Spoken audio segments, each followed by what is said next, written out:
함께 말씀 보도록 하겠습니다. 오늘 말씀은 열왕기하 9장 1절부터 13절까지 말씀입니다. 구약 성경 열왕기하 9장 1절부터 13절까지 말씀을 저와 교독하여 읽도록 하겠습니다.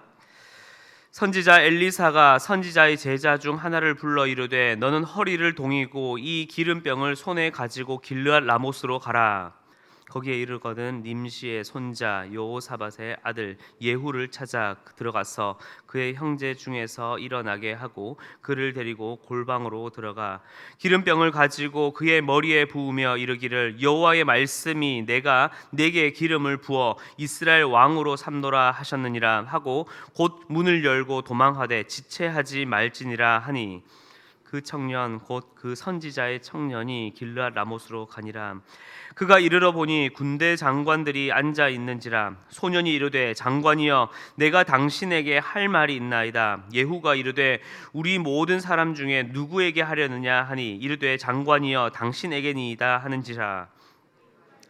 집으로 들어가니 청년이 그의 머리에 기름을 부으며 그에게 이르되 이스라엘 하나님 여호와의 말씀이 내가 내게 기름을 부어 여호와의 백성 곧 이스라엘의 왕으로 삼노니 너는 내 주 아합의 집을 치라. 내가 나의 종 곧 선지자들의 피와 여호와의 종들의 피를 이세벨에게 갚아 주리라. 아합의 온 집이 멸망하리니 이스라엘 중에 매인자나 노인자나 아합에게 속한 모든 남자는 내가 다 멸절하되 아합의 집을 느밧의 아들 여로보암의 집과 같게 하며 또 아히야의 아들 바하사의 집과 같게 할지라. 이스라엘 지방에서 개들이 이세벨을 먹으리니 그를 장사할 사람이 없으리라 하셨느니라 하고 곧 문을 열고 도망하니라. 예후가 나와서 그의 주인의 신복들에게 이르니 한 사람이 그에게 묻되 평안하냐 그 미친 자가 무슨 까닭으로 그대에게 왔더냐 대답하되 그대들이 그 사람과 그가 말한 것을 알리라 하더라. 무리가 이르되 당치 아니한 말이라. 청하건대 그대는 우리에게 이르라 하니 대답하되 그가 이리 내게 말하여 이르기를 여호와의 말씀이 내가 내게 기름을 부어 이스라엘 왕으로 삼는다 하셨다 하더라 하는. 함께 읽겠습니다. 무리가 각각 자기의 옷을 급히 가져다가 솜돌 위 곧 예후의 밑에 깔고 나팔을 불며 이르되 예후는 왕이라 하니라. 아멘. 조선시대 세종대왕은 중국에서 먼저 발명되었던 이 물시계를 보고는 이것을 꼭 만들고 싶었지만 당시에 이 중국에서 발견된 물시계의 어떠한 불편함과 그리고 이거를 해결할 수 있는 원리와 장치가 너무 복잡해서 당시에는 이 물시계를 만들 엄두조차 낼 수 없었다고 합니다. 그러다 당시에 보잘것없었던 노비 신분이었던 이 장영실이라는 이 학자를 만나게 되면서 자격루라고 하는 우리나라의 이 새로운 물시계를 만들었다고 합니다. 물시계의 원리는 큰 항아리에 있는 물이 이 배수관을 통해서 앞에 있는 작은 항아리에 물이 담기게 되고 그 물이 다시 또 차오르면서 배수관을 타고 그 아래에 있는 원통 항아리에 물이 차오르게 되는데 이때 그 원통 항아리에 있는 이 원형 잣대가 떠오르면서 구슬을 치고 그 구슬이 이제 굴러가서 정해진 시간이 되게 되면은 물이나 북이나 종을 울려서 시간을 알려주는 원리라고 합니다.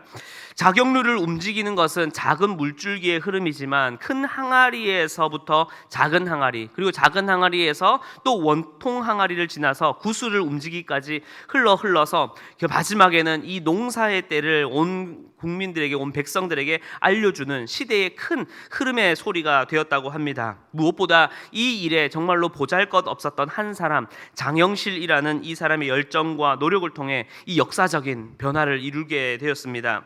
오늘 말씀의 가장 그 시작으로 돌아가 보게 되면 디셉이라고 하는 이 무명의 땅의 출신이었던 엘리야라고 하는 한 선지자에게 하나님의 말씀, 이 예언이 임하였으나 이 말씀은 역대상을 지나 오늘 역대하를 지나면서 한 나라의 왕을 바꾸는 큰 변화를 일으키게 됩니다. 그리고 이 하나님께 순종함으로 나아가 그 말씀을 그 다음으로 또 전달했던 엘리야의 제자였던 엘리사, 그리고 또 엘리사의 제자였던 한 청년의 순종이 바로 중요한 그 자리를 차지하고 있습니다. 오늘 엘리사는 자신의 제자 중 한 사람에게 이 길르앗 라못으로 가서 여호사밧의 아들 이 예후에게 기름을 붓고 북이스라엘의 왕으로 삼으라고 명령합니다. 이 예언은 그동안 아합이 이세벨과 함께 이스라엘에게 바알을 숭배하도록 선동했던 이 범죄와 그리고 많은 선지자를 죽였던 것, 그리고 나봇을 죽이고 그 포도밭을 폭력으로 탈취하였던, 빼앗았던 이 범죄와 악에 대한 하나님의 철저한 심판으로 이제는 예후를 왕으로 기름을 삼는 것을 통하여 이제 이세벨과 그 남은 아합의 가문들을 온전히 멸절시키시려는 하나님의 심판이신 것이었습니다. 우리는 이 땅을 살아가면서 악이 판을 치고 범죄가 성행하는 것을 바라보면서 하나님께서는 왜 이렇게 악을 그냥 두시는 것일까? 왜 무고한 자들이 저렇게 억울한 피해를 받아야 하는 것일까? 라는 고민을 마주할 때가 있습니다. 그리고 하나님의 그 선하시다는 이 말에 우리는 의문을 던질 때도 있습니다. 아마 앞서 등장하였던 이 엘리야도 그러한 고민이 있지 않았을까 생각해 봅니다. 저 악을 저지르는 저 아합의 왕가와 또 이세벨을 왜 하나님께서는 저렇게 그냥 두시는 것일까? 왜 저자의 악을 즉각 심판하지 않으시고 저대로 그냥 두고만 계시는 것일까 질문하며 이 구약의 가장 위대한 선지자 중 한 사람으로 손꼽는 이 엘리야라는 이 사람도 이 오므리 왕조, 이 아합의 왕조와 이세벨의 멸망은 보지도 못한 채 그저 사명을 다한 채 하나님께로 돌아가게 되었습니다. 그러나 선하신 하나님은 분명히 그 선을 신실하심으로 이루실 것이며 악한 자들의 범죄에 대해 철저히 심판하실 공의의 하나님이십니다. 그리고 우리와 맺으신 그 약속을 분명히 이루시는 하나님이십니다. 그래서 다시 한번 우리가 되돌아가서 생각을 해보려면 당장 우리는 내일 일도 10초 뒤의 일도 우리는 예상하지도 못하는 우리가 어찌 영원하신 그 하나님의 시간과 하나님의 일을 우리가 그 계획을 우리가 판단하고 왜 하냐 안 하냐를 따질 수 있겠습니까? 또 매 순간 내 속의 죄와 유혹 앞에 고군분투하는 죄인된 우리가 어찌 그 의로우신 하나님의 일이 그것은 선합니다, 그것은 선하지 않습니다, 그것은 선하게 하셔야 합니다, 그거는 악하니 심판하셔야 됩니다 라고 우리가 어찌 논할 수 있겠습니까? 그러나 분명한 것은 하나님께서는 우리가 판단하고 계산하는 그 모든 것을 뛰어넘어서 하나님의 일을 이루신다라는 것입니다. 바로 그 일이 곧 선이고 그 일하심이 곧 신실하심이라는 것입니다. 그리고 우리는 바로 그 신실하신 하나님을 온전히 믿고 나아갈 뿐이라는 것입니다. 이제 하나님께서는 이 아합의 남은 왕조와 이세벨에 대한 심판을 이제 예언대로 성취하십니다. 그런데 하나님께서는 이 정말로 위대한 일을 한 치 앞도 모르고 그저 죄뿐인 한 사람, 한 보잘것없는 한 사람을 사용하시게 됩니다. 하나님께서 엘리야에게 말씀하셨던 이 예언은 그의 제자인 엘리사도 아니고 또 그의 제자였던 누구죠? 한 제자인 청년, 이름도 등장하지 않은 한 청년을 통해서 사용하시게 됩니다. 그것도 어디로 보냅니까? 길르앗 라못은 지금 칼과 창이 오가는 전쟁터입니다. 그 전쟁터에서 한 나라의 왕에게 고작 이 선지자의 제자 한 사람이, 이름도 모르는 제자 한 사람이 가서 기름을 붓는다는 것은 너무나도 큰 일입니다.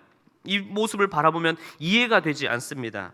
비록 북이스라엘의 왕인 이 요람이 부상을 입긴 했지만 왕이 버젓이 살아있는 와중에 그 왕의 군대 장관이었던 예후에게 이 이름도 없는 제자가 가서 직접 기름을 머리에 얹고 기름을 붓는다는 것은 말도 되지 않는 상황이고 전혀 불가능한 상황입니다. 그런데도 하나님께서는 어떻게 하십니까? 가장 나약하고 가장 부족한 그 한 사람을 사용하십니다. 그리고 이 과정은 너무나도 절묘하게 딱딱딱 맞아 떨어지게 됩니다. 어떻게 그렇게 맞아 떨어질 수 있겠습니까?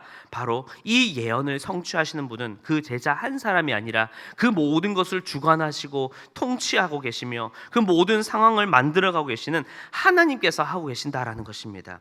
하나님께서 바로 하나님의 일을 이루어 가신 것입니다. 그러면 그 한 사람은 무엇을 합니까? 앞서 말씀드렸던 것처럼 하나님께서는 그 선하신 하나님을 오롯이 믿고 나아가는 그 한 사람을 하나님께서 붙드시고 사용하셔서 그를 통해 하나님의 살아계심과 영광을 드러내 보이게 되신다라는 것입니다.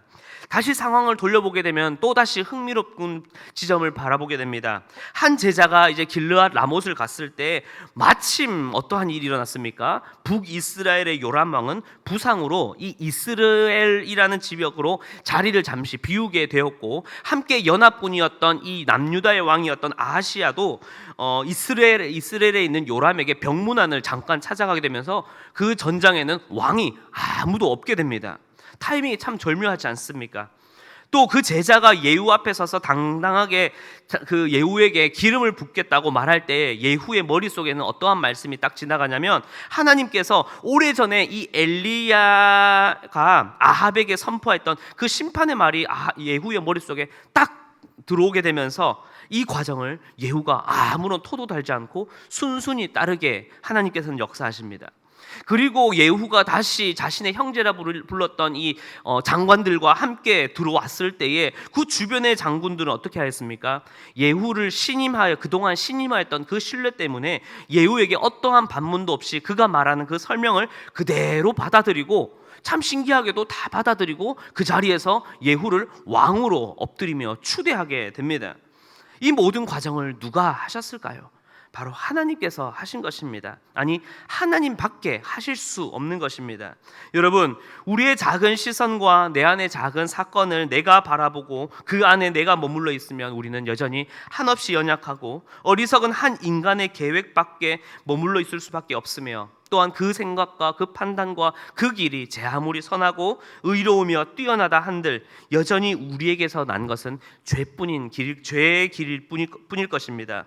그러나 지금 당장 우리의 눈앞에 하나님의 선하심이 보이지 않고 하나님의 일하심이 느껴지지 않는다 하더라도 그 신실하신 하나님께서는 우리를 향하신 그 사랑을 바로 우리에게 알게끔 하시기 위해 끊임없이 일하고 계시며, 그 신실하심으로 가장 선한 길을 우리에게 이루어내시고 또한 만들어가고 계시는 하나님이십니다. 이제 그 하나님을 바라보시며 오늘 하루도 믿음으로 나아가시는 여러분들이 되시길 기도합니다. 고린도전서 1장 25절의 말씀입니다. 하나님의 어리석음이 사람보다 지혜롭고 하나님의 약하심이 사람보다 강하니라. 하나님께서는 자신의 아들을 자신의 아들을 죽이기까지 하는 가장 어리석은 방법임에도 불구하고 그것이 우리가 생각하는 그 길보다 가장 지혜로운 완벽한 구원의 길인 것을 우리에게 보여주셨고, 하나님께서는 가장 약하여지신 그 십자가였으나 그것이 우리에겐 가장 위대한 강함이 되었습니다. 사랑하는 성도 여러분, 이제 하나님께서는 지금도 자경루에 흐르는 물처럼 그 은혜와 사랑의 물결을 우리에게 계속해서 흘려보내시며 이제 우리에게 온전한 믿음과 순종을 여러분의 삶에 요구하고 말씀하고 계십니다. 이제 내 앞에 있는 모든 상황과 판단, 그리고 나의 어리석은 생각을 다 내려놓고 지금 우리의 심령을 두드리고 계시며 그 복음의 감격과 은혜의 말씀으로 우리에게 계속해서 그 생명을 우리에게 흘려보내고 계시는 그 주님을 깨닫고, 이제는 나의 작은 믿음과 이 순종을 통하여 이제는 우리의 모든 순종이 나를 통과하여서 이제는 흐르고 흘러서 나의 가정의 울림이 되고 나의 직장의 울림이 되며 여러분의 삶 가운데 예수 그리스도의 그 이름으로 울리는 위대한 복음의 변화와 또한 그 부흥을 여러분의 삶 가운데에 가득 넘치시길, 여러분의 삶 가운데 놀라운 그 울림이 되길 주님의 이름으로 축원합니다. 함께 기도하겠습니다. 사랑과 은혜가 풍성하신 주님께서는 우리가 너무나 연약하고 부족하심을, 또한 어리석은 자임을 아심에도 불구하고 그 한 사람을 부르시고 또한 지금 이 순간에도 나를 부르셔서 우리의 가정 속에, 우리의 직장 속에, 일터와 나의 삶 속에 그 복음의 물길을 끊임없이 흘려보내고 계심을 주님 바라보게 됩니다. 주님, 이 모든 것을 내 손앞에 놓여진 것 같으나 그 모든 것을 주관하시고 또한 통제하시며 그 모든 것을 이끄시는 분은 이제는 오직 하나님이심을 내가 기억하며, 이제는 하나님께서 나에게 주신 예수 그리스도의 그 놀라운 은혜와 그 사랑을 이제는 내가 나에게 머물러 있는 것이 아니라 나에게서부터 나의 삶과 나의 일터와 나의 가정과 나의 자녀들에게까지 흐르고 흘려보내어서 이제는 그 구슬이 종을 쳐서 많은 사람들에게 그 울림이 되었던 것처럼 이제는 우리의 모든 삶 가운데 복음의 놀라운 울림이 나를 통하여 놀라운 역사가 있고 놀라운 변화가 있는 우리의 삶이 되게 하여 주시옵소서. 감사를 드리며 살아계신 예수 그리스도의 이름으로 기도드렸습니다. 아멘.